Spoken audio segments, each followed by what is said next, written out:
வணக்கம். இன்றைய செய்திகளின் தொகுப்பில் முதலில் தலைப்புச் செய்திகளை பார்க்கலாம். பிரதமராக பதவியேற்க நரேந்திர மோடிக்கு முறைப்படி அழைப்பு விடுத்தார் குடியரசுத் தலைவர் திரௌபதி முர்மு. நாளை மறுநாள் மாலை பிரதமராக பதவியேற்கிறார் மோடி.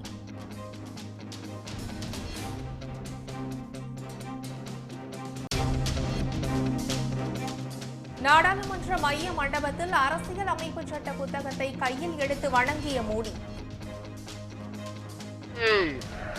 பாரத் மாதா கி வந்தே வந்தே. நடிப்பிற்கு அளவே இல்லையா என காங்கிரஸ் மூத்த தலைவர் ஜெய்ராம் ரமேஷ் கிண்டல்.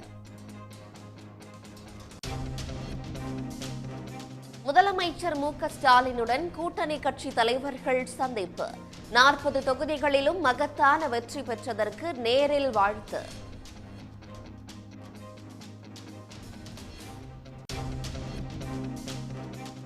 தேர்தல் முடிவுகள் மூலம் மோடி மற்றும் அமித்ஷாவின் பொய் பிரச்சாரம் அம்பலமாகியுள்ளதாக ப. சிதம்பரம் விமர்சனம். காங்கிரசுக்கு தார்மீக வெற்றி, பாஜகவுக்கு தார்மீக தோல்வி கிடைத்துள்ளதாகவும் கருத்து. பாஜக கூட்டணி தொடர்பாக எஸ்.பி. வேலுமணி தெரிவித்த கருத்துக்கு ஜெயக்குமார் எதிர்ப்பு. எந்த காலத்திலும் பாஜகவுடன் கூட்டணி இல்லை என்று திட்டவட்டம்.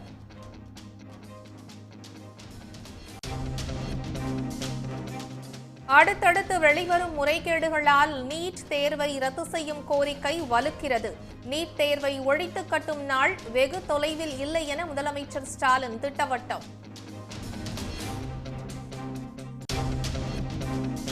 தமிழ்நாட்டில் பாஜகவின் வாக்கு சதவீதம் அதிகரித்ததாக கூறி தேசிய தலைமையை தவறாக வழிநடத்துவதா? அண்ணாமலை மீது பாஜக மாநில நிர்வாகி கல்யாணராமன் சரமாரி குற்றச்சாட்டு.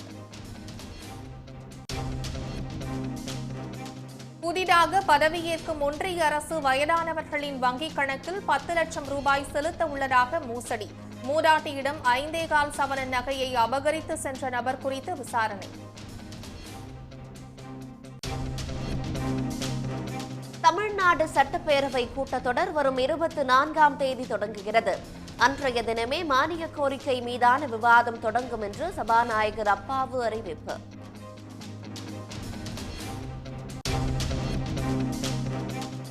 மக்களவை தேர்தல் முடிவுகள் மோடியை பலவீனப்படுத்திவிட்டதாக சர்வதேச ஊடகங்கள் கருத்து. இதுவரை இருந்த மோடியின் பிம்பம் சரிந்துவிட்டதாகவும் விமர்சனம். பிரெஞ்ச் ஓபன் மகளிர் ஒற்றையர் பிரிவில் சாம்பியன் பட்டம் பெறப்போவது யார்? இறுதி ஆட்டத்தில் ஜாஸ்மின் பயோலினி, ஈகா ஸ்வியாடெக் மோதல். தென் அமெரிக்க நாடான சிலி கடற்கரை பகுதியில் அரிய வகை சிவப்பு பவளப்பாறைகள் கண்டுபிடிப்பு.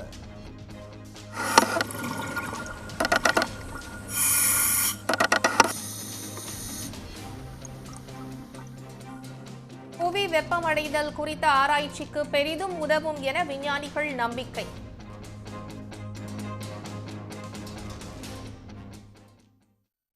தேசிய ஜனநாயக கூட்டணியின் தலைவராக தேர்ந்தெடுக்கப்பட்டுள்ள நரேந்திர மோடியை ஆட்சியமைக்க வருமாறு குடியரசுத் தலைவர் திரௌபதி முர்மு முறைப்படி அழைப்பு விடுத்துள்ளார். நாளை மறுநாள் மாலை 6 மணிக்கு பிரதமராக மோடி பதவியேற்க உள்ளார். தேசிய ஜனநாயக கூட்டணி எம்பிக்கள் மற்றும் தலைவர்களின் கூட்டம் பழைய நாடாளுமன்ற அரங்கில் நடைபெற்றது. இந்த கூட்டத்தில் சந்திரபாபு நாயுடு, நிதிஷ்குமார், ஏக்நாத் ஷிண்டே, அஜித் பவார், சிராக் பஸ்வான் உள்ளிட்ட தலைவர்களும் கூட்டணி கட்சிகளின் எம்பிக்களும் பங்கேற்றனர். தமிழ்நாட்டிலிருந்து ஓ. பன்னீர்செல்வம், டிடிவி தினகரன், அன்புமணி, ஜி.கே. வாசன் ஆகியோர் பங்கேற்றனர். இதில் கூட்டணியின் தலைவராக நரேந்திர மோடி ஒருமனதாக தேர்வு செய்யப்பட்டார். நாடாளுமன்ற குழு தலைவராகவும் மோடியை தேர்வு செய்ய பீகார் முன்னாள் முதலமைச்சர் ஜித்தன் ராம் மஞ்சி முன்மொழிந்தார். அதனை அமித்ஷா, ராஜ்நாத் சிங், ஜே.பி. நட்டா ஆகியோர் வழிமொழிந்தனர். பின்னர் பேசிய சந்திரபாபு நாயுடு உலக அளவில் நாட்டை பிரதமர் மோடி பெருமைப்படுத்தியவர் என்று புகழ்ந்தார். We are very confident under his leadership. India will become either one or two globally. It is going to happen. And at the same time, Indians under his leadership globally will become number one globally. As on today, Indians are all, everywhere, if you go anywhere in the world, highest per capita income Indians are earning. I am confident under his leadership, Indians are going to become global leaders in the near future.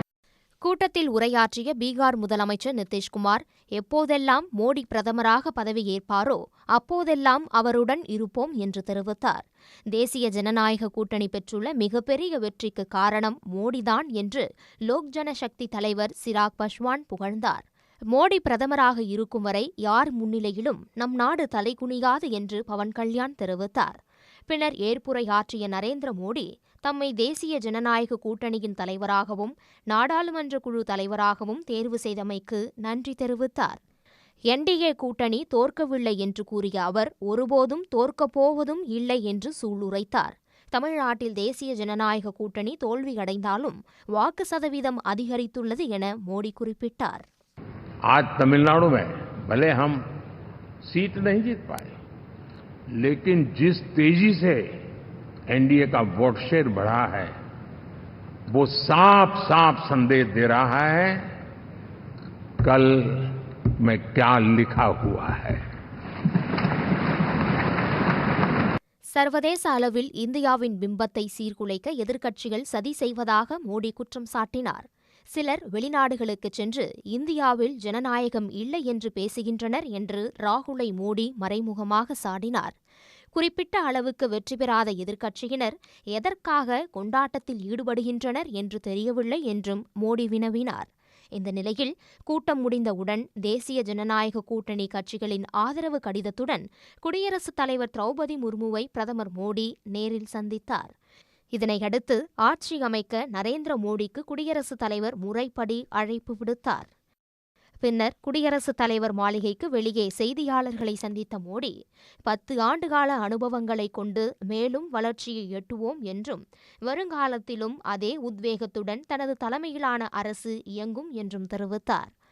மேலும் சர்வதேச அளவில் நெருக்கடி ஏற்பட்ட போதும் இந்தியாவின் பொருளாதார வளர்ச்சி வேகமாக இருப்பதாகவும் உலகம் நெருக்கடியை சந்தித்த நிலையில் சவாலை எதிர்கொண்ட இந்தியா வென்றதாகவும் மோடி தெரிவித்தார். இதனிடையே வரும் 9ஆம் தேதி மாலை மோடியின் பதவியேற்பு விழா நடைபெற உள்ளதாக அறிவிக்கப்பட்டுள்ளது. நீட் தேர்வை அழித்தொழிக்க அனைத்து தரப்பினரும் கரம் கோர்ப்போம் என்று அழைப்பு விடுத்துள்ள முதலமைச்சர் மு க ஸ்டாலின் நீட்டை ஒழித்து கட்டும் நாள் வெகு தொலைவில் இல்லை என்றும் தெரிவித்துள்ளார்.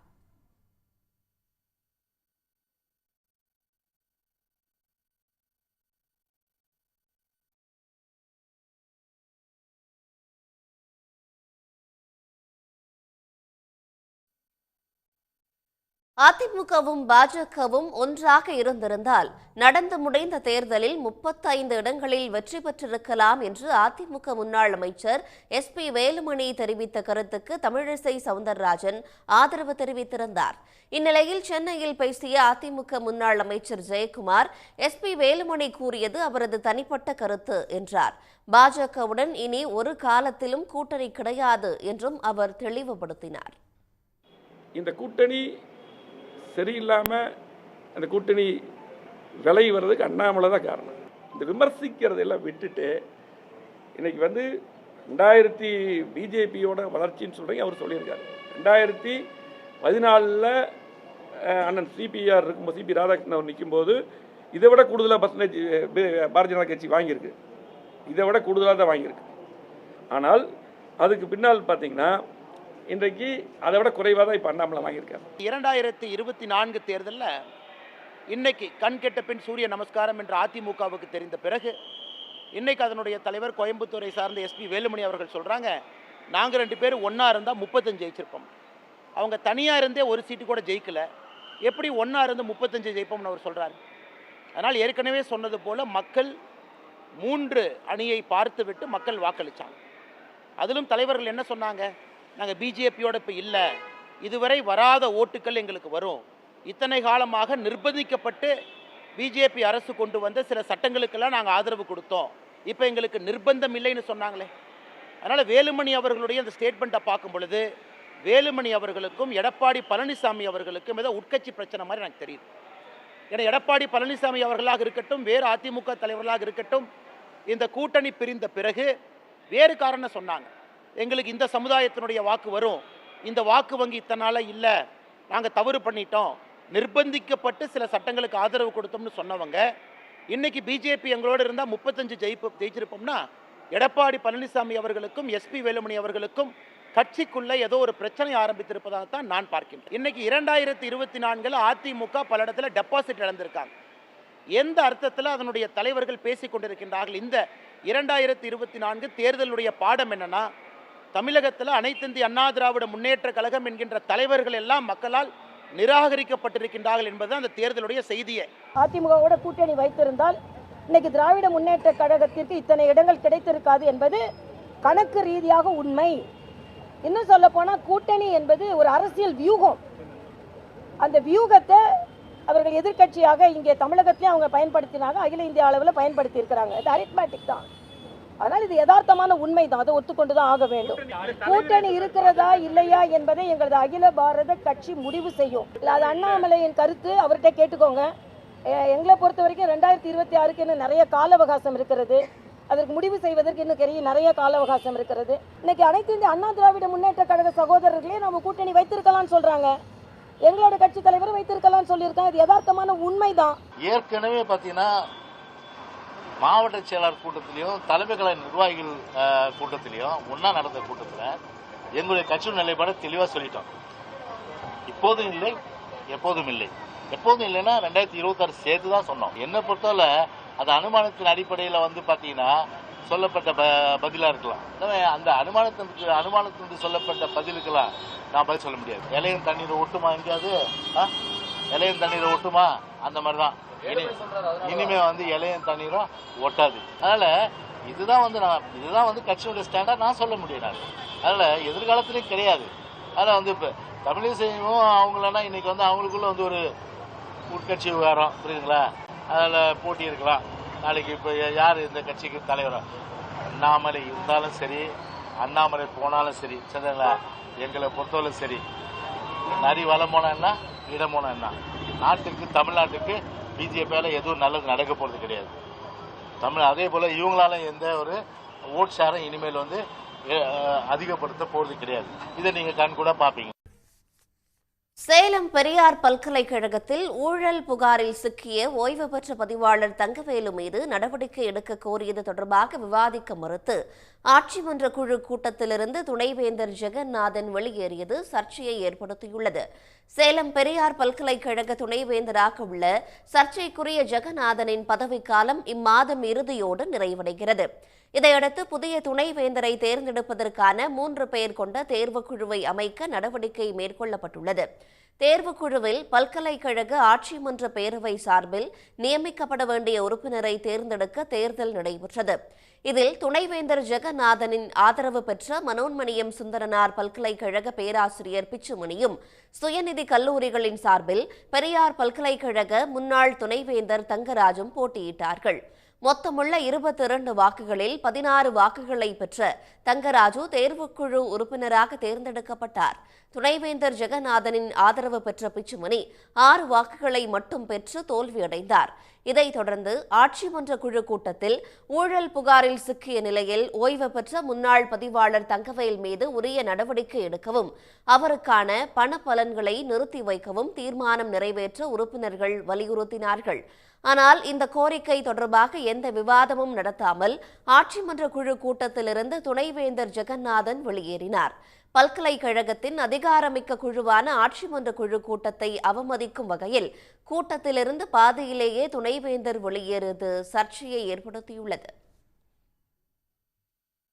நாடாளுமன்ற தேர்தலில் காங்கிரஸ் பெற்றிருப்பது தார்மீக வெற்றி எனவும் நரேந்திர மோடிக்கு கிடைத்திருப்பது தார்மீக தோல்வி எனவும் காங்கிரஸ் மூத்த தலைவர் ப. சிதம்பரம் விமர்சித்துள்ளார். சென்னை சத்தியமூர்த்தி பவனில் காங்கிரஸ் கட்சியின் மூத்த தலைவர் ப. சிதம்பரம் செய்தியாளர்களை சந்தித்தார். அப்போது அவர் தேர்தலுக்கு பிந்தைய கருத்து கணிப்புகள் முன்கூட்டியே ஓரிடத்தில் தயாரிக்கப்பட்டு பல தொலைக்காட்சிகளுக்கும் தரப்பட்டுள்ளன என்றார். கருத்து கணிப்புகள் வெளியான நாளில் அதிகரித்த இந்திய பங்குச்சந்தை குறித்த கேள்விக்கு இந்திய பொருளாதாரத்தை விடவும் பங்குச்சந்தை உயர்ந்தால் அதை பங்குச்சந்தை வீக்கம் என்றே கூற வேண்டும் என குறிப்பிட்டார். தற்போது ஒன்றியத்தில் அமையும் பாஜக கூட்டணி ஆட்சி நீடிக்குமா என்ற கேள்விக்கு காலம்தான் பதில் சொல்ல வேண்டும் என்றார். தேர்தலில் காங்கிரஸ் பெற்றிருப்பது தார்மீக வெற்றி எனவும் நரேந்திர மோடிக்கு கிடைத்திருப்பது தார்மீக தோல்வி எனவும் அவர் கூறினார். ஒரு தேர்தலில் காங்கிரஸ் கட்சி முதல் இடத்துல, பாரதிய ஜனதா கட்சி இரண்டாவது இடத்துல. அப்போ எல்கே அத்வானி தான் அந்த கட்சியினுடைய தலைவர். அவர் என்ன சொன்னார் தெரியுமா? உங்களுக்கெல்லாம் நினைவு இருக்கலாம். த வின்னர் கம்ஸ் செகண்ட் அப்படின்னு சொன்னார். வெற்றி பெற்றவர் இரண்டாவது இடத்துல வந்திருக்கிறார். இந்த தேர்தலில் தார்மீக வெற்றி என்பது காங்கிரஸுக்கு தான். தார்மீக தோல்வி யாருக்காவது ஏற்பட்டிருக்குன்னா அது திரு நரேந்திர மோடி அவர்களுக்கு. இந்த தேர்தலில் காங்கிரசுக்கு கிடைத்திருப்பது தார்மீக வெற்றி எனவும் மோடிக்கு கிடைத்திருப்பது தார்மீக தோல்வி எனவும் அவர் தெரிவித்தார். ராகுல் காந்தியின் இந்திய ஒற்றுமை பயணம் ஓய்ந்திருந்த ஒதுங்கியிருந்த காங்கிரஸ் தொண்டர்களையும் மூத்தவர்களையும் மீண்டும் களத்திற்கு கொண்டு வந்துள்ளது எனவும் அவர் தெரிவித்தார். தமிழ்நாட்டில் பாஜகவும் அதிமுகவும் கூட்டணி அமைத்தால் கூட வாக்கு சதவீதம் மாறாது எனவும் ப. சிதம்பரம் குறிப்பிட்டார். நாடாளுமன்றத்தில் அரசியலமைப்பு சட்டத்தை தலைகுனிந்து மோடி வணங்கியதை கடுமையாக விமர்சித்துள்ள காங்கிரஸ் மூத்த தலைவர் ஜெய்ராம் ரமேஷ், மோடியின் நடிப்பிற்கு அளவே இல்லையா என்று கேள்வி எழுப்பியுள்ளார். தேசிய ஜனநாயக கூட்டணியின் கூட்டம் நாடாளுமன்ற மைய வளாகத்தில் நடைபெற்றது. கூட்டத்திற்கு முன் மோடி அரசியலமைப்பு சபையில் இந்திய அரசியலமைப்பு சட்டத்தின் முன் தலைகுனிந்து வணக்கம் செலுத்தினார். அரசியலமைப்பு சட்டத்தை மோடி வணங்கிய வீடியோ இணையத்தில் வைரலானது. இதுகுறித்து கருத்து தெரிவித்துள்ள காங்கிரஸ் மூத்த தலைவர் ஜெய்ராம் ரமேஷ், மோடியின் நடிப்பிற்கு அளவே இல்லையா என்று கேள்வி எழுப்பியுள்ளார்.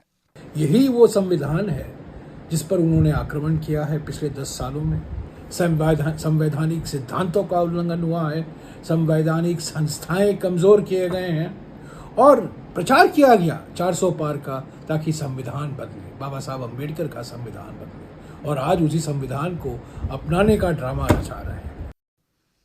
பாஜக 400 இடங்களில் வெற்றி பெற்றிருந்தால் இந்த காட்சியை நாம் பார்த்திருக்க முடியாது என்று காங்கிரஸ் கட்சி கருத்து தெரிவித்துள்ளது. தமிழ்நாடு சட்டப்பேரவை கூட்டத்தொடர் வரும் 24ஆம் தேதி தொடங்குகிறது. மானிய கோரிக்கைகள் மீதான விவாதத்திற்காக வரும் 24ஆம் தேதி காலை 10 மணிக்கு சட்டப்பேரவை கூட்டத்தொடர் தொடங்கும் என்று சபாநாயகர் அப்பாவு அறிவித்துள்ளார். சட்டமன்ற கூட்டத்தொடரை எத்தனை நாட்கள் நடத்துவது என்பது குறித்தும், எந்தெந்த நாளில் எந்தெந்த மானிய கோரிக்கை மீது விவாதம் நடத்த வேண்டும் என்பது குறித்தும் 24ஆம் தேதிக்கு ஒரு வாரம் முன்னதாக அலுவல் ஆய்வுக்குழு கூட்டத்தில் முடிவெடுக்கப்படும் என்றும் அவர் அறிவித்தார். வருகின்ற ஜூன் மாதம் 24ஆம் தேதி காலை 10 மணிக்கு தலைமைச் செயலகத்தில் உள்ள சட்டமன்ற பேரவை மண்டபத்தில் காலை 10 மணிக்கு நம்முடைய சட்டமன்ற பேரவை கூட்டத்தினை கூட்டியிருக்கின்றேன். எத்தனை நாட்கள் மானிய கோரிக்கையின் மீது விவாதம் நடைபெற வேண்டும், எந்தெந்த தேதியில் எந்தெந்த மானிய கோரிக்கைகள் மீது விவாதம் நடத்த வேண்டும் என்பதையெல்லாம் வருகின்ற 24ஆம் தேதிக்கு முன்னதாக ஒரு தேதியில் அலுவல் ஆய்வுக்குழு கூடி முடிவெடுக்கும். கடந்த பிப்ரவரி மாதம் 12ஆம் தேதி ஆளுநர் உரையுடன் தொடங்கிய இந்த ஆண்டுக்கான முதல் கூட்டத்தொடரில் தொகுதி மறுசீரமைப்பு, ஒரே நாடு ஒரே தேர்தல் குறித்து முதலமைச்சர் மு.க.ஸ்டாலின் முன்மொழிந்த 2 தனி தீர்மானங்கள் நிறைவேற்றப்பட்டன. 19 மற்றும் 20ஆம் தேதிகளில் பொது பட்ஜெட் மற்றும் வேளாண் பட்ஜெட் தாக்கல் செய்யப்பட்டு பட்ஜெட் மீதான விவாதம் 21ஆம் தேதி நடைபெற்றது.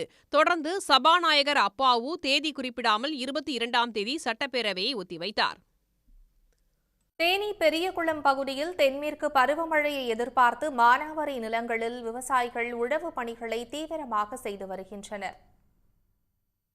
பெரியகுளம் மற்றும் அதனை சுற்றியுள்ள தேவதானப்பட்டி, மேல்மங்கலம், கெங்குவார்பட்டி உள்ளிட்ட விவசாய நிலங்களில் 3இல் 2 பகுதி நிலங்கள் மானாவாரி விவசாய நிலமாக உள்ளது. நடப்பாண்டில் கடந்த சில நாட்களாக கோடை மழை பெய்து வந்த நிலையில் தற்போது தென்மேற்கு பருவமழை துவங்கியுள்ளதால் மானாவாரி நிலங்களில் அதிகமான ஈரப்பதம் உருவாகியுள்ளது. இதையொட்டி மானாவாரி பயிர்களான எள், கம்பு, சோளம், கேப்பை, தினை போன்ற பயிர்களை விவசாயிகள் ஆர்வத்துடன் விதைத்து வருகின்றனர். தொடர்ந்து மழை பெய்ய வாய்ப்புள்ளதால் மானாவாரி விவசாயம் நல்ல மகசூல் கிடைக்கும் என விவசாயிகள் நம்பிக்கை தெரிவிக்கின்றனர்.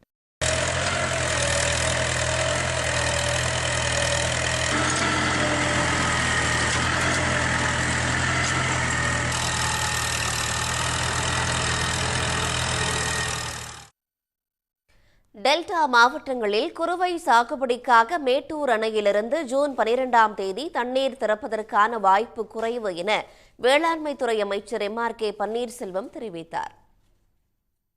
சென்னை தலைமைச் செயலகத்தில் நடைபெற்ற நிகழ்ச்சியில் தமிழ் வளர்ச்சி மற்றும் செய்தித்துறை அமைச்சர் மு.பே. சாமிநாதன் நூலாக்கம் செய்துள்ள தென்னை சாகுபடி கையேட்டினை அமைச்சர் MRK பன்னீர்செல்வம் வெளியிட்டார்.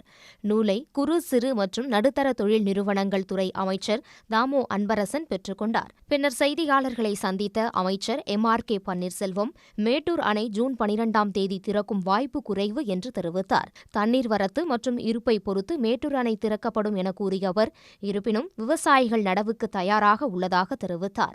மேட்டூர் தண்ணீர் வந்தால் அந்த ஜூன் மாதம் 12ஆம் தேதி திறப்பதற்குரிய வாய்ப்புகள் இப்போது இந்த சூழ்நிலையில் இருக்காது என்று நினைக்கின்றேன்.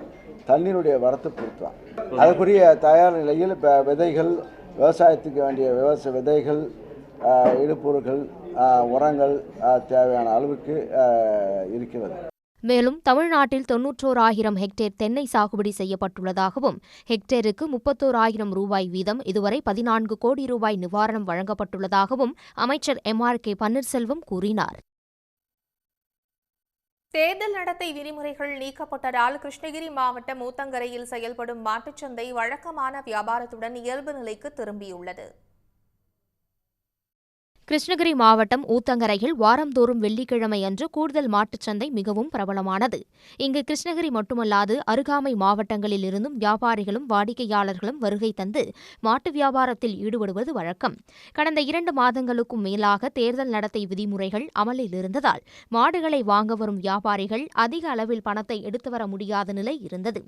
இதனால் மாட்டு வியாபாரம் மந்தமான சூழ்நிலையில் நடைபெற்று வந்தது.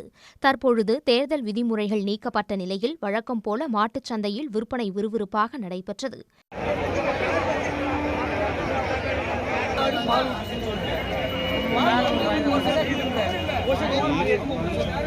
மாட்டுச் சந்தையில் அடிப்படை தேவைகளான வாகனங்களில் மாடுகளை ஏற்றும் சாய்வுதளம், பொது கழிப்பிடம், இருசக்கர வாகனம் நிறுத்தும் இடம் போன்றவற்றை அமைத்து சிசிடிவி கேமராக்கள் பொருத்த வேண்டுமென வாடிக்கையாளர்கள் கோரிக்கை விடுத்தனர். தஞ்சாவூர் மாவட்டத்தில் ஒரு வாரமாக பெய்து வரும் தொடர் மழையால் அறுவடைக்கு தயாராக இருந்த 1000 ஏக்கர் நெற்பயிர்கள் சேதமடைந்துள்ளன. அதேபோல் திருவாரூர், கடலூர் மாவட்டங்களிலும் மழையால் பயிர்கள் பாதிக்கப்பட்டுள்ளன.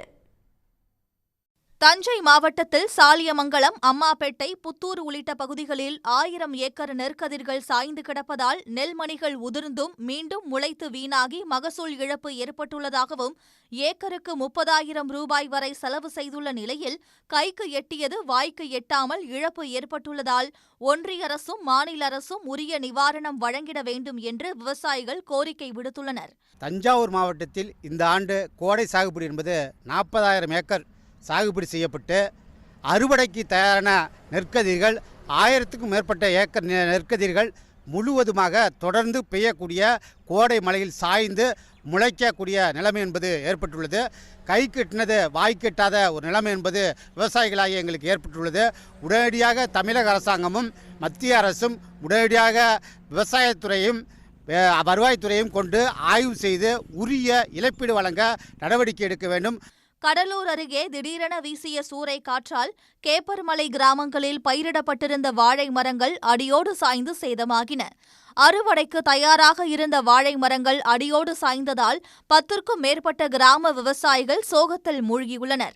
திருவாரூர் மாவட்டத்தில் மழையால் பாதிக்கப்பட்ட பருத்தி, எள், உளுந்து பயிர்களுக்கு தமிழக அரசு உடனடியாக இழப்பீடு வழங்க வலியுறுத்தி மாவட்ட ஆட்சியர் அலுவலகம் முன்பாக விவசாயிகள் கண்டன ஆர்ப்பாட்டத்தில் ஈடுபட்டனர்.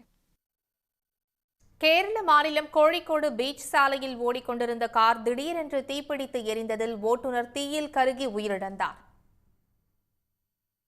கோழிக்கோடு பீச் ரோடு பகுதியில் கார் ஒன்று சென்று கொண்டிருந்தது. அப்போது திடீரென காரிலிருந்து புகையுடன் தீப்பற்றி எரிவதைக் கண்ட அக்கம்பக்கத்தினர் விரைந்து வந்து ஓட்டுநரை மீட்க முயற்சித்துள்ளனர். ஆனால் காரில் சீட் பெல்ட்டை கடற்ற முடியாததால் அவரை காப்பாற்ற முடியவில்லை. இதனால் தீயில் கருகி ஓட்டுநர் பரிதாபமாக உயிரிழந்து விட்டார். மின்கசிவு காரணமாக தீப்பிடித்திருக்கலாம் என்று தீயணைப்புத்துறை அதிகாரிகள் தெரிவித்தனர். உயிரிழந்த நபரின் விவரம் குறித்து போலீசார் தீவிரமாக விசாரித்து வருகின்றனர். நாகை மாவட்டம் வேதாரண்யத்தில் பெய்த கோடை மழையால் உப்பு உற்பத்தி முழுமையாக தடைபட்டுள்ளது.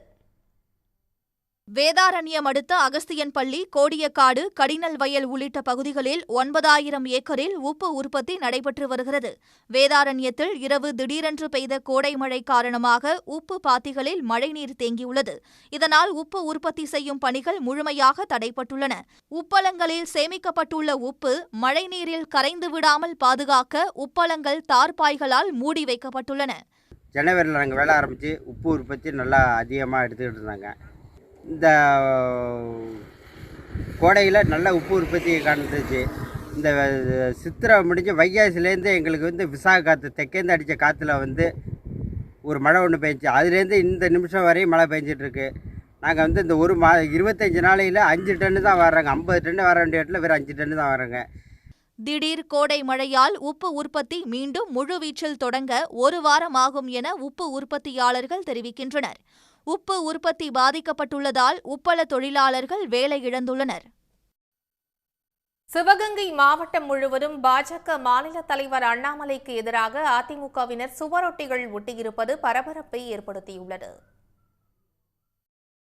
மாநில பாஜக தலைவர் அண்ணாமலை அதிமுகவில் எடப்பாடி பழனிசாமிக்கும் முன்னாள் அமைச்சர் SP வேலுமணிக்கும் இடையே மோதல் என சொல்ல அதிமுகவினர் கொந்தளிக்க தொடங்கியுள்ளனர். பாஜகவுடன் கூட்டணி வைத்திருந்தால் அதிமுக ஓரிரு இடங்களில் வெற்றி பெற்றிருக்கும் என முன்னாள் அமைச்சர் வேலுமணி கூற, இதற்கு பதிலளித்த அண்ணாமலை தான் தலைவராக இருக்கும் வரை அதிமுகவுடன் கூட்டணி கிடையாது என தெரிவித்தார். இந்த நிலையில் அதிமுகவினர் அண்ணாமலைக்கு கண்டனம் தெரிவித்து சிவகங்கை மாவட்டம் முழுவதும் சுவரொட்டி ஒட்டியுள்ளனர். அதிமுக உட்கட்சி விவகாரங்களில் தலையிட்டால் அண்ணாமலையின் வாளை ஒட்ட நறுக்க வேண்டி வரும் என அதில் எச்சரித்துள்ளனர். அண்ணாமலையே தேவையில்லாமல் எங்களுடைய கட்சியை பற்றி பேசாதே, இனி பேசினால் உன்னுடைய வாளை ஒட்ட நறுக்க வேண்டியிருக்கும் என்று மாவட்ட கழக சார்பாகவும் அதிமுக தொண்டர்களின் சார்பாகவும் அண்ணாமலையை எச்சரிக்கிறோம். சிவகங்கை மாவட்ட அதிமுக எம்ஜிஆர் இளைஞரணி மாவட்ட பொருளாளர் மணிமாறன் பெயரில் மானாமதுரை, திருபுவனம், சிவகங்கை பகுதிகளில் போஸ்டர்கள் ஒட்டப்பட்டுள்ளன. கோடை மழையால் தேனி மாவட்டம் பெரியகுளம் மற்றும் சுற்றுவட்டார பகுதிகளில் நெல்லிக்காய் விளைச்சல் அதிகரித்துள்ளதால் விவசாயிகள் மகிழ்ச்சி அடைந்துள்ளனர். பெரியகுளம் மற்றும் அதனை சுற்றியுள்ள ஜெயமங்கலம், மேல்மங்கலம், குள்ளப்புரம், புதுப்பட்டி உள்ளிட்ட பகுதிகளில் நெல்லிக்காய் சாகுபடி அதிகளவில் நடைபெறுகிறது. ஆண்டுக்கு 2 முறை பலன் தரக்கூடிய வகையில் விளைச்சல் உள்ளதால் நெல்லிக்காய் சாகுபடியில் விவசாயிகள் அதிகளவில் ஈடுபட்டுள்ளனர். இந்நிலையில் கடந்த 20 நாட்களாக பெய்து வந்த கோடை மழையால் நெல்லிக்காய் விளைச்சல் அதிகரித்துள்ளது. இதனால் 1 கிலோ நெல்லிக்காய் 18 ரூபாய் முதல் 20 ரூபாய் வரை விலை போவதால் விவசாயிகள் மகிழ்ச்சி அடைந்துள்ளனர். ஈஷா யோகா மையத்தில் பணியாற்றி காணாமல் போனவர் பற்றிய விசாரணை விரைவாக நடைபெற்று வருவதாக காவல்துறை சென்னை உயர்நீதிமன்றத்தில் தெரிவித்துள்ளது. தென்காசி மாவட்டம் குலசேகரப்பட்டியைச் சேர்ந்த விவசாயி திருமலை காணாமல் போன தன்னுடைய சகோதரரை மீட்டுத் தரக் கோரி சென்னை உயர்நீதிமன்றத்தில் ஆட்கொணர்வு மனு தாக்கல் செய்தார். அதில் தன் சகோதரர் கணேசன் என்ற சுவாமி பவதத்தா என்பவர் கோவை ஈஷா யோகா மையத்தில் கடந்த 2007 முதல் தன்னார்வலராக பணியாற்றி வந்ததாக தெரிவித்துள்ளார். கடந்த ஆண்டு மார்ச் 5ஆம் தேதி அவர் காணாமல் போனதாக ஈஷா யோகா மைய பொறுப்பாளர் தினேஷ் ராஜா கோவை ஆலாந்துறை காவல் நிலையத்தில் புகார் அளித்ததாகவும், ஆனால் வழக்கு பதிவு செய்த காவல் நிலையம் ஓராண்டாகியும் விசாரணை நடத்தவில்லை என்றும் குறிப்பிட்டிருந்தார். இந்த வழக்கு நீதிபதிகள் MS ரமேஷ், சுந்தர் மோகன் அமர்வில் விசாரணைக்கு வந்தது. அப்போது இதுவரை 36 பேர் விசாரிக்கப்பட்டதாகவும் விசாரணை வேகமாக நடைபெற்று வருவதாகவும் காவல்துறை தரப்பில் தெரிவித்தனர். இதையடுத்து நீதிபதிகள் விசாரணையை விரைந்து முடிக்க அரசு தரப்புக்கு அறிவுறுத்தி வழக்கை முடித்து வைத்தனர். வங்கிகளின் குறுகிய கால கடனுக்கான வட்டி விகிதத்தில் மாற்றம் எதுவும் செய்யப்படவில்லை என்று ரிசர்வ் வங்கி ஆளுநர் சக்திகாந்த தாஸ் அறிவித்துள்ளார். வங்கிகளுக்கு ரிசர்வ் வங்கி கடன் வழங்கும் விகிதம் ரெப்போ வட்டி விகிதம் என்றழைக்கப்படுகிறது. இந்த ரெப்போ விகிதத்தை அடிப்படையாக கொண்டே வங்கிகள் தங்கள் வாடிக்கையாளர்களுக்கு கடன் வழங்குவதால் பொதுமக்கள் மத்தியில் ரெப்போ வட்டி விகிதம் தொடர்பான அறிவிப்பு வரும்போது பெரும் எதிர்பார்ப்பு நிலவும். இந்நிலையில் பணவீக்கத்தை கட்டுப்படுத்தும் நோக்கில் ரெப்போ வட்டி விகிதத்தில் மாற்றம் எதுவும் செய்யப்படவில்லை எனவும், குறுகிய கால கடன்களுக்கான வட்டி விகிதம் 6.5% தொடரும் எனவும் ரிசர்வ் வங்கி ஆளுநர் சக்திகாந்த தாஸ் அறிவித்துள்ளார். The Monetary Policy Committee met on 5th, 6th and 7th June. After detailed assessment of the evolving macroeconomic and financial developments and the outlook, the MPC decided by a 4:2 majority to keep the policy repo rate unchanged at 6.5%. Repo வட்டி விகிதத்தில் மாற்றம் செய்யாததால் வீட்டுக்கடன், தனிநபர் கடன்களுக்கான வட்டி விகிதத்தில் எந்தவித மாற்றமும் இன்றி பழைய நிலையை நீடிக்கும். மக்களவை தேர்தல் முடிவுகள் வெளியான போது பங்குச்சந்தை கடும் சரிவை சந்தித்த போதிலும் தெலுங்கு தேசம் கட்சித் தலைவர் சந்திரபாபு நாயுடுவின் மனைவி பங்குச்சந்தையில் 579 கோடி ரூபாய் ஈட்டியுள்ளார். கடந்த 4ஆம் தேதி மக்களவைத் தேர்தல் முடிவுகள் வெளியான போது எதிர்பார்த்த அளவிற்கு பாஜக பெரும்பான்மை இடங்களை பெறாததால் இந்திய பங்குச்சந்தைகள் பெருமளவில் வீழ்ச்சி கண்டன. இருப்பினும் உணவு உள்ளிட்ட வேகமாக நுகரும் நுகர்வுப் பொருட்களின் பங்குகள் வளர்ச்சியடைந்தன. இந்நிலையில் ஹெரிடேஜ் ஃபுட்ஸ் நிறுவனத்தின் 24.37% பங்குகளை வைத்துள்ள தெலுங்கு தேசம் கட்சியின் தலைவர் சந்திரபாபு நாயுடுவின் மனைவி புவனேஸ்வரி பங்குச்சந்தையில் 579 கோடி ரூபாயை ஈட்டியுள்ளார். கடந்த மே மாதம் 31ஆம் தேதி ஹெரிடேஜ் நிறுவனத்தின் ஒரு பங்கின் மதிப்பு 402 ரூபாய் 90 பைசாக்களாக இருந்த நிலையில் கடந்த 5 நாட்களில் ஒரு பங்கின் விலை 246 ரூபாய் 10 பைசாக்கள் கூடுதலாக வளர்ச்சியடைந்துள்ளது. இதன் மூலம் சுமார் 2,26,11,000 பங்குகள் வைத்துள்ள புவனேஸ்வரி 5 நாட்களில் 579 கோடி ரூபாயை ஈட்டியுள்ளார். 18வது மக்களவை தேர்தல் முடிவுகள் மோடியை பலவீனப்படுத்திவிட்டதாகவும் இதுவரை இருந்த மோடியின் பிம்பம் சரிந்துவிட்டதாகவும் சர்வதேச ஊடகங்கள் தெரிவித்துள்ளன. மக்களவை தேர்தல் முடிவுகள் மீது சர்வதேச ஊடகங்கள் கவனம் வைத்திருந்தன. அதன் தொடர்ச்சியாக இந்த தேர்தல் மூலம் மோடி வெல்ல முடியாதவர் என பாஜகவினர் கட்டமைத்த பிம்பம் முதல் முறையாக பொய்த்துவிட்டதாக அமெரிக்காவின் நியூயார்க் டைம்ஸ் நாளிதழ் குறிப்பிட்டுள்ளது. அதிகாரத்தை பகிர்ந்து கொள்வதில் ஆர்வம் கொள்ளாத மோடி 2016ஆம் ஆண்டில் நிதியமைச்சருக்கு கூட தெரியாமல் பண மதிப்பிழப்பு அறிவித்தது, ஜம்மு காஷ்மீரில் 370வது சட்டப்பிரிவு நீக்கப்பட்டதை அமித்ஷா நேரடியாக நாடாளுமன்றத்தில் அறிவித்ததை சுட்டிக்காட்டிய நியூயார்க் டைம்ஸ் இனி இதுபோன்ற நடவடிக்கைகள் நடக்காது என்றும் தெரிவித்துள்ளது. கத்தார் ஊடகமான அல் ஜசீராவும் தேர்தல் முடிவுகள் மூலம் மோடியின் பிம்பம் சிதைந்துள்ளது என குறிப்பிட்டு எழுதியுள்ளது. மோடி ஆட்சி அமைந்தாலும் அவரது அரசாங்கம் கூட்டணி கட்சிகளின் கைகளில் இருக்கும் என்று எழுதியுள்ளது. பாஜக மற்றும் மோடியின் தேர்தல் பிரச்சாரம் வகுப்புவாத பிரிவினையில் அதிக கவனம் செலுத்தியதால் அக்கட்சியின் தேர்தல் கொள்கை மீது கேள்வி எழுவதாக கூறியுள்ளது. எதிர்க்கட்சிகள் ஆட்சிக்கு வந்தால் முஸ்லிம்களுக்கு வளங்களை வழங்குவார்கள் என அவர்கள் பிரச்சாரத்தில் கூறிய நிலையில் எதிர்க்கட்சிகளின் பிரச்சாரம் என்பது மோடி அரசின் திட்டங்கள் மற்றும் அதன் பொருளாதார தோல்வியே அடிப்படையாக கொண்டதாக அமைந்தது என்றும் குறிப்பிட்டுள்ளது. அமெரிக்க நாளிதழான வாஷிங்டன் போஸ்ட் கூற்றுப்படி மோடி தலைமையை அதிகளவிலான இந்திய வாக்காளர்கள் நிராகரித்துள்ளனர் என கூறியுள்ளது. தமது 23 ஆண்டு கால அரசியலில் முதல் முறையாக பெரும்பான்மை பெற தவறியுள்ளதாகவும் தேர்தலில் மோடிக்கு நெருக்கமான உரிமையாளர்கள் நடத்தும் பிரபலமான ஊடகங்களிலிருந்து அவர் ஒருதலைபட்சமாக ஆதரவு பெற்றதாகவும் வாஷிங்டன் போஸ்ட் கூறியுள்ளது. இதேபோல் டைம் பத்திரிகை தலையங்கத்தில் பிரதமர் மோடி ஹிந்தி தேசியவாதத்தை கையில் எடுத்தும் பலம் வாய்ந்த எதிர்க்கட்சி கூட்டணியால் முன்பை விட குறைவான தொகுதிகளை கைப்பற்றியதாக தெரிவித்துள்ளது. 30 ஆண்டு கால ராமர் கோவில் வாக்குறுதிகளை பாஜக நிறைவேற்றியது என்றாலும் தேர்தலில் அது எந்த பலனையும் ஏற்படுத்தவில்லை எனவும் டைம் பத்திரிகை கூறியுள்ளது. தமிழ்நாட்டில் மலைப்பகுதியில் வசிக்கும் பழங்குடிகளின் வாழ்வாதாரத்தை மேம்படுத்தும் வகையில் மலைப்புளி, தேன், கிழங்குகள் உள்ளிட்டவற்றை தமிழ்நாடு அரசே நேரடியாக கொள்முதல் செய்து விற்பனை செய்ய நடவடிக்கை எடுத்து வருகிறது.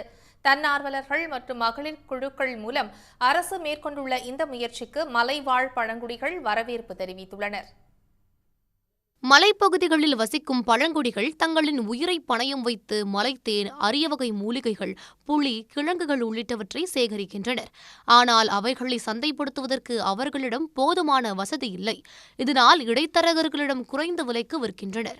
இதனை மாற்றி மலைவாழ் பழங்குடிகளின் வாழ்வாதாரத்தை மேம்படுத்த அரசு நடவடிக்கை எடுத்து வருகிறது. இதன் ஒரு பகுதியாக மலைப்பகுதியில் விளையும் புலிகளை பழங்குடிகள் சேகரித்து விற்பனை செய்ய இந்த ஆண்டு முதல் அரசு அனுமதி அளித்துள்ளது. தன்னார்வ தொண்டு நிறுவனங்களும் பழங்குடி மக்களின் வாழ்வாதாரத்தை மேம்படுத்த அரசுடன் உறுதுணையாக களம் இறங்கியுள்ளது. பொதுமக்கள்கிட்ட நல்ல வரவேற்பு இருக்குது. அதே மாதிரி நெல்லிக்காய் அது எங்கேயெல்லாம் கொண்டு வராங்க. ஆனால் மலை நெல்லிக்காய்னா அதுக்கே தனியாக ஒரு வரவேற்பு இருக்குது. தேன் இங்கே நல்லா கிடைக்குது. அதை அவங்க நேரடியாக விற்பனை பண்ணால் நல்ல வருமானம் கிடைக்கும். ஈச்சமாறு பெருக்குமாறுலாம் இங்கே தயாரிக்கிறதுக்கு அவங்களுக்கு பயிற்சியெல்லாம் கொடுத்துக்கிட்டு இருக்கோம். அதை தயாரித்து விற்றாங்கன்னா அது நேரடியாக அவங்களுக்கு அதில் நல்ல வருமானம் வரும். இப்படி எண்ணற்ற மலை பொருட்களெல்லாம் அவங்களுக்கு நேரடியாக விற்பனை பண்ணி இந்த டாக்டர் காமராஜ் எஃப்ஓ மூலமாக மாவட்ட ஆட்சித்தலைவர், வனத்துறை இவங்களாம் நல்ல ஒரு ஒத்துழைப்பு கொடுக்காங்க. அவங்கள வாழ்வாதாரம் முன்னேற்றத்திற்கு நாங்களும் தொடர்ந்து மருத்துவ குணம் நிறைந்த பல அரிய வகை பொருட்களை பழங்குடிகளிடமிருந்து இடைத்தரகர்கள் குறைந்த விலைக்கு கொள்முதல் செய்து அதிக லாபம் பார்க்கின்றனர். அதனை மாற்றும் வகையில் பழங்குடிகள் வசிக்கும் கிராமங்களில் மகளிர் குழுக்கள் மூலம் விழிப்புணர்வு ஏற்படுத்தி உதவிகள் செய்யப்பட்டு வருகின்றன. மாங்காய் ஊறுகாய் அதில் எப்படி செய்யணும், டெக்னாலஜி தொழில் நுணுக்கம்னு சொல்லி அது பொருள் கெட்டு போகாமல் இருக்கிறதுக்கு அது என்ன பொருள் ஆட் பண்ணணும் அப்படிங்கிறதெல்லாம் நாங்கள் சொல்லி கொடுத்துருக்கோம். அது போக இந்த சீவக்காய், குங்கிலியம், பட்டை, கிராம்பு இதெல்லாம் வால்மிளகு இதெல்லாம் இங்கேருந்து எடுக்கிறாங்க. அது எப்படி சந்தைப்படுத்தணும், எப்படி யார்கிட்ட விற்கணுங்கிறது நாங்கள் சொல்லி கொடுத்து அவங்க வாழ்வாதாரத்தை இன்னும் அரசாங்கம் ஹெல்ப் பண்ணாங்கன்னா இன்னும் மேம்பட செஞ்சிடலாம். ஏன்னா சீவக்காய் தூள்லாம் இப்போது மக்கள் மறந்து வர்றாங்க.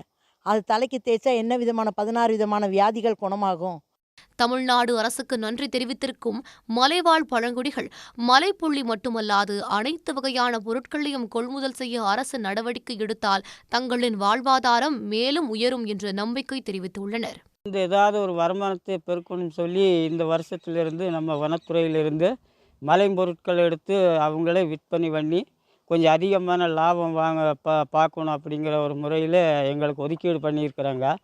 அந்த ஒதுக்கீடு ரொம்ப சிறப்பாக நடக்கணும்னு எங்களுக்கு இந்த காமராஜ் சார் ஐயா உழவர் குழு மூலமாக ஒதுக்கி ஏதோ உதவி பண்ணுற மாதிரி சொல்லியிருக்கிறாங்க.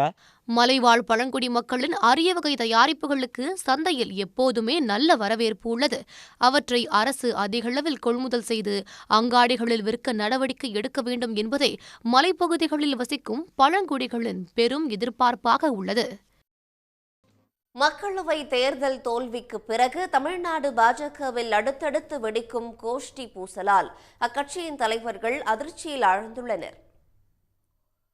அண்ணாமலையின் வார் ரூம் நிர்வாகிகள் மீது பாஜகவின் அறிவுசார் பிரிவு மாநில தலைவர் கல்யாணராமன் தனது எக்ஸ் வலைதள பக்கத்தில் சரமாரியாக புகார் தெரிவித்துள்ளார். தேர்தலில் தமிழ்நாடு பாஜகவுக்கு கிடைத்த படுதோல்வி குறித்து கட்சிக்குள் விவாதிக்க தடை விதிக்கப்பட்டுள்ளதாக கூறியுள்ள கல்யாணராமன், தமிழ்நாட்டில் பாஜகவின் வாக்கு சதவீதம் சரிந்துள்ள போதும் கட்சியின் தேசிய தலைமையை அண்ணாமலை தவறாக வழிநடத்துவதாக விமர்சித்துள்ளார். காவல்துறை அதிகாரியாக 6 ஆண்டுகள் மட்டுமே பணிபுரிந்துள்ள அண்ணாமலை 10 ஆண்டுகள் பணிபுரிந்ததாக பொய்யான தகவல்களை கூறுவதாக புகார் கூறியுள்ள கல்யாணராமன், பொய் சொல்வது அண்ணாமலையின் ரத்தத்திலேயே ஊறிவிட்டது எனவும் சாடியுள்ளார். தான் சார்ந்த சமூகத்தின் பெரிய தலைவராக காட்டிக் கொள்ளவே எடப்பாடி பழனிசாமிக்கு எதிராக அண்ணாமலை அரசியல் செய்வதாகவும் அவர் குற்றம் சாட்டியுள்ளார். அண்ணாமலையின் வார் ரூம் நிர்வாகி ஒருவர் அமலாக்கத்துறை வழக்குகளில் தொடர்புடையவர்களை மிரட்டி பணம் பறிப்பதாகவும், தங்க கடத்தல்காரர்கள் 1000 கோடி ரூபாய்க்கு மேல் மோசடி செய்தவர்களிடம் பணம் பெற்றுள்ளதாகவும் பரபரப்பு குற்றச்சாட்டை கல்யாணராமன் முன்வைத்துள்ளார். கல்யாணராமனின் சரமாரி புகார்களுக்கு அண்ணாமலையின் ஆதரவாளர்கள் பதிலளித்து வருவதால் எக்ஸ் வலைதளத்தில் பாஜகவினரிடையே தொடர் மோதல் நிலவி வருகிறது. இதனையடுத்து பொதுவெளியில் பாஜகவினர் சொந்த கட்சியை பற்றி விமர்சிக்க வேண்டாம் எனவும், தேர்தல் தோல்வியால் நொந்து போயுள்ள நிலையில் பொதுவெளியில் கட்சியை பற்றி விமர்சிக்க வேண்டாம் எனவும் கெஞ்சும் தொனியில் அண்ணாமலை ஆதரவாளரான SG சூர்யா பதிவிட்டுள்ளார். முன்னதாக அண்ணாமலையின் வார் ரூம் ஆட்கள் உட்கட்சி நிர்வாகிகள் குறித்து அவதூறு பரப்புவதாக தமிழிசை சவுந்தரராஜனும் குற்றம் சாட்டியிருந்தது குறிப்பிடத்தக்கது. அதிமுகவின் வாக்கு சதவீதம் கணிசமாக குறைந்துள்ளது எனவும், பல தொகுதிகளில் டெபாசிட் கூட வாங்க முடியவில்லை எனவும் கருத்து தெரிவித்த பாஜக மாநில தலைவர் அண்ணாமலைக்கு முன்னாள் அமைச்சர் ஜெயக்குமார் கடும் கண்டனம் தெரிவித்துள்ளார். அண்ணாமலை புள்ளி விவர ராஜாவை போல பேசக்கூடாது எனவும் அவர் தெரிவித்துள்ளார். அண்ணாமலை பொறுத்தவரை ஒரு புள்ளி ராஜா ஆயிட்டாரு. புள்ளி ராஜா உடனே ஸ்டாட்டிஸ்டிக்ஸ், அவங்க எவ்வளவு, இவங்க எவ்வளவு, இவங்க எவ்வளவு, இவங்க எவ்வளவு எவ்வளவு, இந்த ஸ்டாட்டிஸ்டிக்ஸ் எடுக்கிற ஒரு IPS ஆபீசரா தான் அவர் செயல்பட்டார் ஒழிய ஒரு கட்சியுடைய ஒரு தலைவருடைய பேச்சு இல்லை. 2014 இதே கூட்டணி தான். அப்ப அம்மா தனியா தான் நின்னாங்க. அன்னைக்கு அம்மா தனியா நின்னாங்க. அதே போல கழகம் இன்னைக்கு தனியா நின்றுது. அன்னைக்கு பிஜேபியோட, அன்னைக்கு பாமக, அதே போல எல்லாம் இருந்தாங்க. அன்னைக்கு கட்சி இது எவ்வளோ, அப்போ வாங்கின ஓட்டை விட இப்போ வாங்கின ஓட்டு 2014 பிஜேபி கூட்டணி குறைவு தானே. இதையும் அண்ணாமலை சொல்ல மறந்த கதை அது. 2014 எடுத்து பாருங்க நீங்க. அந்த ஸ்டாட்டிஸ்டிக் இந்த ஸ்டாட்டிஸ்டிக் தான் 10 வருஷத்துல ஓட்டு குறைஞ்சிருக்கு. அப்ப 10 வருஷத்துல பிஜேபி வளர்ந்துச்சா? 8 முறை பிரைம் மினிஸ்டர் கூப்பிட்டு வந்தாங்க. 8 முறை கூப்பிட்டு வந்தாங்க. ஒரு சீட்டு இன்னைக்கு ஒரு சீட்டு கூட பிஜேபி, இன்னைக்கு ஒரு சீட்டு கூட 8 முறை கொண்டு வந்து பிஜேபி வரலையே. இத்தனைக்கும் பார்த்தீங்கன்னா அவங்களுடைய ஸ்ட்ராங் பெல்ட்டா இருக்கிற கன்னியாகுமரியில வர முடிஞ்சதா? வர முடியல. தருமபுரி பொதுவாக பார்த்தீங்கன்னா பாட்டாளி மக்களுக்கு வச்சு அங்கே கொஞ்சம் வலுவான ஒரு இது இருக்கு. அங்கேயும் தோத்துட்டாங்களாங்க. அப்போ பூஜ்யம் தானே. அப்போ உள்ளதும் போச்சு. அதனால டெபாசிட் போச்சு, அது போச்சு, இது போச்சுன்னு கதையை கட்டுறதை விட நாளைக்கு என்ன உங்களுடைய வளர்ச்சின்னு பார்த்தா ஒரு வளர்ச்சியும் கிடையாது. ராயல் சேலஞ்சர்ஸ் பெங்களூர் RCB அது தோத்துனே தான் இருக்கும். அது போல தான் இந்த பிஜேபியும் அது மாதிரி RCB மாதிரி தோத்துட்டே இருக்க அணிதான். ஆனால் நாங்களாம் சென்னை சூப்பர் கிங். 18வது மக்களவைக்கு நடிகர்கள், தீவிர கொள்கைவாதிகள், சிறையில் இருப்பவர்கள், 2K கிட்ஸ் என புதுமுக எம்பிக்கள் வித்தியாசமான பின்னணியிலிருந்து தேர்வு செய்யப்பட்டிருக்கிறார்கள். மக்களவையில் மொத்தமுள்ள 543 இடங்களில் 280 இடங்களுக்கு புதுமுகங்கள் தேர்வு செய்யப்பட்டுள்ளனர். உத்தரப்பிரதேசத்தின் நாகினா தொகுதியிலிருந்து பீம் ஆர்மி நிறுவனர் சந்திரசேகர் ஆசாத் தேர்வு செய்யப்பட்டுள்ளார். பட்டியலின மக்களுக்கான அரசியலை தீவிரமாக முன்னெடுக்கும் இவர் ஆசத் சமாஜ் என்ற சொந்த கட்சியில் தனித்து நின்று பாஜக வேட்பாளரை 1.5 லட்சம் வாக்குகள் வித்தியாசத்தில் வீழ்த்தியிருக்கிறார். காஷ்மீரின் பாரமுல்லா தொகுதியில் முன்னாள் முதலமைச்சர் உமர் அப்துல்லாவை சிறையில் இருந்தபடி வீழ்த்தியுள்ளார் பொறியாளர் ரஷீத். தீவிரவாத அமைப்புக்கு நிதி வழங்கியது தொடர்பான வழக்கில் டெல்லி திகார் சிறையில் அடைக்கப்பட்டுள்ளார். அவர் மீதான குற்றச்சாட்டு நிரூபிக்கப்படாததால் அவரது வேட்புமனுவை தேர்தல் ஆணையம் ஏற்றதைத் தொடர்ந்து ரஷீத்தின் மகன் தமது நண்பர்களோடு இணைந்து சாலை பேரணிகள் நடத்தி வடக்கு காஷ்மீர் மக்களிடம் ஆதரவை பெருக்கி இந்த வெற்றியை பெற்று தந்துள்ளார். இதேபோல தீவிர சீக்கிய மத போதகரும் காலிஸ்தான் ஆதரவாளருமான அம்ரித் சிங் பஞ்சாப் மாநிலத்தின் காதூர் சாஹிப் தொகுதியில் சுயேட்சையாக போட்டியிட்டு வெற்றி பெற்றுள்ளார். கூட்டாளிகளோடு சேர்ந்து காவல் நிலையத்தை தாக்கிய புகாரில் இவர் அசாம் சிறையில் அடைக்கப்பட்டுள்ளார். விவசாயிகள் போராட்டத்திற்கு பெரிய அளவில் ஆதரவு தெரிவித்து வந்த அம்ரித் பால் 1,90,000 வாக்குகள் வித்தியாசத்தில் வெற்றி பெற்றுள்ளார். இவர்கள் இருவரும் பரப்புரைக்காக ஒரு முறை கூட சிறையிலிருந்து வெளியே வரவில்லை என்பது குறிப்பிடத்தக்கது. இந்திரா காந்தி கொலை குற்றவாளிகளில் ஒருவரது மகனான சராப்ஜீத் சிங் கால்சாவும் பஞ்சாபிலிருந்து நாடாளுமன்றத்திற்கு தேர்வு செய்யப்பட்டுள்ளார். இவற்றை தாண்டி 90களில் பிறந்த ஜென்சிக்களின் வரவு நாடாளுமன்றத்தை மேலும் சுவாரஸ்யமாக்க உள்ளது. சமாஜ்வாதி கட்சி சார்பில் உத்தரப்பிரதேசத்தில் போட்டியிட்டு வெற்றி பெற்றுள்ள புஷ்பேந்திர சரோஜ், பிரியா சரோஜ் ஆகியோருக்கு 25 வயது மட்டுமே. 27 வயதான இக்ரா சௌத்ரியும் அதே மாநிலத்தில் தேர்வாகியுள்ளார். காங்கிரஸ் சார்பில் ராஜஸ்தானின் பாரத்பூர் தொகுதியில் போட்டியிட்ட 25 வயதான சஞ்சனா ஜாதவின் வெற்றி பேசுபொருளாகியுள்ளது. இவர் 2 குழந்தைகளுக்கு தாய் ஆவார். பீகாரில் லோக் ஜனசக்தி கட்சி சார்பில் போட்டியிட்ட 25 வயதான ஷாம்பவி சௌத்ரி வெற்றி பெற்று எம்பியாகியுள்ளார். கடந்த நாடாளுமன்ற உறுப்பினர்களின் சராசரி வயது 59ஆக இருந்த நிலையில் தற்போது 56ஆக குறைந்துள்ளது. இவர்களில் 82 வயதான TR பாலுதான் மூத்த எம்பி. நடிகைகள் கங்கனா ரணாவத், ஜூன் மல்லையா, சயோனி கோஷ், ரச்சனா பானர்ஜி, முன்னாள் கிரிக்கெட் வீரர் யூசுப் பதான், பீகாரின் முன்னாள் முதலமைச்சர் ஜிதேன் ராம், கொல்கத்தா உயர்நீதிமன்ற முன்னாள் நீதிபதி அபிஜித் கங்கோபாத்யாயா உள்ளிட்டோரும் முதன்முறையாக நாடாளுமன்ற உறுப்பினர்களாகியுள்ளனர். அண்மையில் வெளியிடப்பட்ட நீட் தேர்வு முடிவுகளுக்கு இடைக்கால தடை விதிக்க கோரி உச்சநீதிமன்றத்தில் பாதிக்கப்பட்ட மாணவர்கள் தரப்பில் வழக்கு தொடரப்பட்டுள்ளது. இதனிடையே முறைகேடு புகார்கள் தொடர்பாக தேர்வு முகமை பதிலளிக்க கொல்கத்தா உயர்நீதிமன்றம் உத்தரவிட்டுள்ளது. 22,33,000 பேர் எழுதிய மருத்துவ நுழைவுத் தேர்வான நீட் தேர்வின் முடிவுகள் கடந்த 4ஆம் தேதி வெளியிடப்பட்டன. இதில் 67 மாணவர்கள் 720 மதிப்பெண்களுக்கு 720 மதிப்பெண்கள் பெற்றிருந்தனர். இவர்களில் 6 பேர் ஹரியானாவில் உள்ள ஒரே தேர்வு மையத்தில் தேர்வு எழுதியவர்கள் என்பதும் அவர்களின் வரிசை எண்கள் அடுத்தடுத்து இருந்ததும் அதிர்ச்சியை ஏற்படுத்தியது. நீட் தேர்வு வினாத்தாள் கசிந்ததாக புகார் எழுந்த ராஜஸ்தானில் மட்டும் 11 மாணவர்கள் முதல் மதிப்பெண்கள் பெற்றது சர்ச்சையை ஏற்படுத்தியது. அத்துடன் நெகட்டிவ் மதிப்பெண் முறை பின்பற்றப்படும் நீட் தேர்வில் ஒரு கேள்விக்கு தவறான பதிலளித்தால் 5 மதிப்பெண்கள் குறையும் என்ற நிலையில் 719, 718 மதிப்பெண்களை மாணவர்கள் பெற்றது எப்படி என்ற கேள்வியும் எழுந்தது. இந்த குளறுபடிகள் தொடர்பாக பல்வேறு நீதிமன்றங்களில் வழக்கு தொடரப்பட்டுள்ளது. ஆனால் நீட் தேர்வில் முறைகேடு எதுவும் நடக்கவில்லை என்று விளக்கம் அளித்திருக்கும் தேசிய தேர்வு முகமை கருணை மதிப்பெண்கள் வழங்கப்பட்டதாலேயே 719 மதிப்பெண்களை மாணவர்கள் பெற முடிந்தது என்று விளக்கம் அளித்திருக்கிறது. இதை ஏற்காத மாணவர்கள் மற்றும் கோழிக்கோட்டைச் சேர்ந்த நீட் பயிற்சி மையம் ஒன்று உச்சநீதிமன்றத்தில் வழக்கு தொடர்ந்துள்ளது. கருணை மதிப்பெண் முறையை நீக்கி புதிய தேர்வு முடிவு பட்டியலை வெளியிட உத்தரவிட வேண்டும் என்று மனுவில் கேட்டுக் கொள்ளப்பட்டுள்ளது. தற்போது வெளியாகியுள்ள நீட் முடிவுகளுக்கு இடைக்கால தடை விதிக்கவும் கோரிக்கை வைக்கப்பட்டுள்ளது. இதனிடையே நீட் தேர்வு முறைகேடு தொடர்பாக கொல்கத்தா உயர்நீதிமன்றத்தில் தொடரப்பட்ட வழக்கு நீதிபதிகள் அபூர்வா சின்ஹா, கௌஷிக் சந்தா அமர்வு முன்பு விசாரணைக்கு வந்தது. நெகட்டிவ் மதிப்பெண் முறையில் ஒரு மாணவர் 718 அல்லது 719 மதிப்பெண்களை பெற்றிருக்கவே முடியாது என்று மனுதாரர் தரப்பில் சுட்டிக்காட்டப்பட்டது.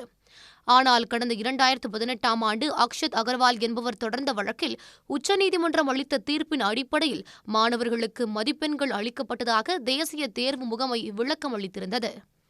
இதற்கு எதிர்ப்பு தெரிவித்த மனுதாரர் தரப்பு பிரமாண பத்திரம் மூலம் தெரிவிக்காமல் இதுபோன்ற செயலை நியாயப்படுத்தி முடிவு செய்ய முடியாது என்று வாதிட்டது.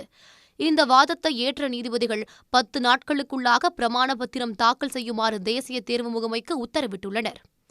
இந்த பிரமாண பத்திரத்தில் தகுதி பட்டியல் தயாரிப்பதில் ஒன்றிய மாநில அரசுகளின் இடஒதுக்கீட்டு கொள்கை எவ்வாறு பின்பற்றப்படுகிறது என்பதையும் தெரிவிக்குமாறு நீதிபதிகள் உத்தரவிட்டுள்ளனர். அடுத்தடுத்த முறைகேடுகள் புகார்கள் எழுந்து வரும் நிலையில் நீட் தேர்வை ரத்து செய்ய வேண்டும் என்ற கோரிக்கைகள் வலுத்துள்ளன.